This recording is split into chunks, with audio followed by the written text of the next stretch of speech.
Poster bertuliskan, "Bung Besar mengawasi Anda," menjadi pembuka tabir novel George Orwell 1984. Kondisi distopia di mana partai menguasai negeri secara penuh, rakyat diawasi dan dikontrol sangat represif. Hukuman untuk pembangkang adalah diuapkan. Untuk melanggengkan kekuasaannya, partai memberikan 3 prinsip.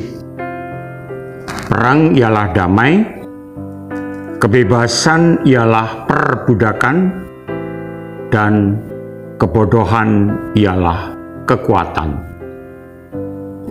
George Orwell merangkum novel 1984 pada tahun 1944, dan 3 tahun kemudian George Orwell menulisnya di salah satu pulau di Skotlandia, Jura, dari tahun 1947 sampai 1948, meski Orwell sedang menderita tuberkulosis.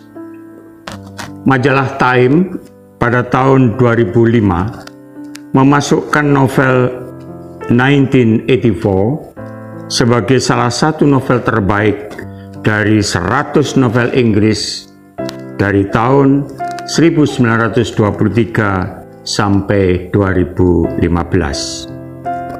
Dan The Modern Library memasukkan novel ini pada urutan nomor 13 dari 100 novel terbaik dunia. Ya, novel 1984. Judul asli 1984. Penulis George Orwell dengan genre fiksi distopia dewasa. Diterjemahkan oleh Landung Sinatupang dan diringkas oleh Evi Sri Rejeki dengan sangat lugas. 1984 berkisah tentang manusia-manusia yang dizalimi dengan keras oleh sebuah partai yang menganut ideologi totaliter. Perang dunia yang berlangsung abadi di provinsi Airstrip 1 di Oceania, sebuah pemerintah yang diktator mengawasi di mana-mana. Setiap argumen masyarakat dikendalikan dengan penuh tekanan, didogma oleh paham politik sosialisme Inggris. Kejahatan mereka dipimpin oleh Big Brother, kepribadian yang kuat sekaligus dikultuskan pimpinan partai yang penuh kelician. Mereka sering membuat dan mengatur setiap peraturan yang mereka anggap benar. Kebenaran tunggal. Kisah ini berpusat pada tokoh protagonis, yakni Winston Smith, yang bertanggung jawab untuk propaganda. Dia juga bekerja di Kementerian Kebenaran, sekaligus anggota Other Party. Dia adalah orang yang mengharapkan akan adanya pemberontakan secara serius kepada Big Brother. Winston Smith adalah anggota berpangkat rendah partai yang berkuasa di London, di negara Oceania. Kemana Winston pergi, bahkan rumahnya sendiri selalu diawasi oleh sosok Big Brother. Partai mengontrol segala sesuatu di Oceania, bahkan sejarah dan bahasa rakyat. partai memaksa pelaksanaan bahasa diciptakan disebut Newspeak yang mencoba untuk mencegah pemberontakan politik dengan menghilangkan semua kata yang berhubungan dengan itu. Bahkan memikirkan pikiran-pikiran yang memberontak adalah perbuatan ilegal. Pada kenyataan inilah yang terburuk dari semua kejahatan. Winston merasa frustrasi dengan penindasan dan kontrol yang kaku dari partai yang melarang pemikiran bebas, seks, dan ekspresi individualitas. Winston tidak suka partai dan telah secara ilegal membeli buku harian di mana dia menulis pengalaman kriminalnya. Dia juga menjadi terpaku pada anggota partai kuat bernama O'Brien. Winston percaya mereka adalah anggota rahasia grup legendaris misterius yang bekerja untuk menggulingkan partai.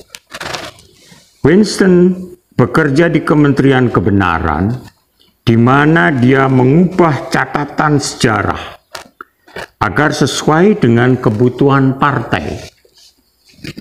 Dia melihat seorang rekan kerja, seorang gadis berambut gelap yang indah, menatapnya dan kecurigaan menyergap bahwa gadis itu adalah seorang informan yang akan mengubahnya. Dia terganggu oleh kendali partai sejarah. Partai mengklaim bahwa Oceania selalu bersekutu dengan Estasia dalam perang melawan Eurasia. Tapi Winston tampaknya mengingat saat itu tidak benar. Partai juga mengklaim bahwa Emmanuel Goldstein adalah orang yang paling berbahaya. Tapi ini tampaknya tidak masuk akal untuk Winston. Winston menghabiskan malamnya mengembara melalui lingkungan termiskin di London, di mana kaum proletar atau proles hidup jorok relatif bebas dari pengawasan partai. Suatu hari, Winston menerima catatan dari gadis berambut hitam yang bertuliskan "I love you". Gadis itu mengatakan kepadanya namanya Yulia, dan mereka mulai berbagi urusan rahasia, selalu mencari tanda-tanda pemantauan partai. Mereka menyewa kamar di atas toko bekas di distrik Prole, di mana Winston membeli buku harian itu. Hubungan ini berlangsung selama beberapa waktu. Winston yakin bahwa mereka akan ditangkap dan dihukum cepat atau lambat.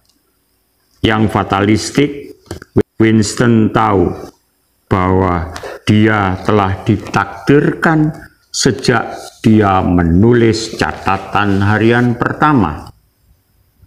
Sedangkan Yulia lebih pragmatis dan optimis.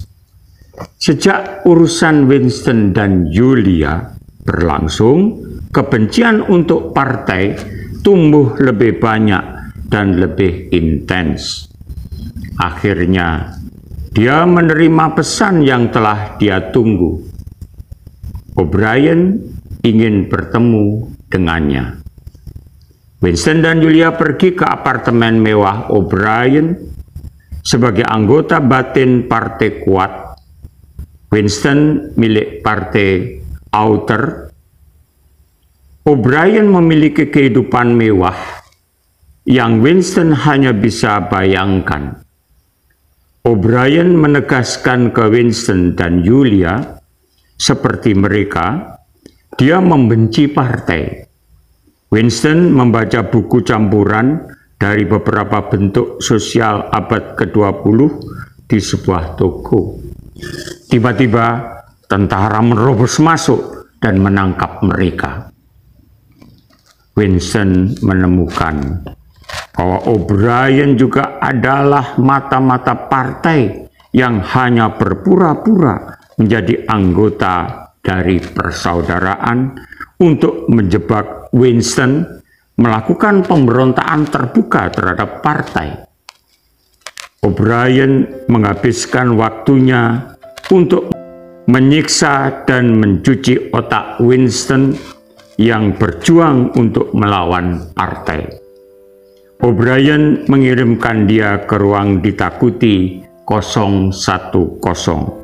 Tujuan akhir bagi siapa saja yang menentang partai. Di sini, O'Brien mengatakan pada Winston bahwa dia akan dipaksa untuk menghadapi rasa takut terburuknya.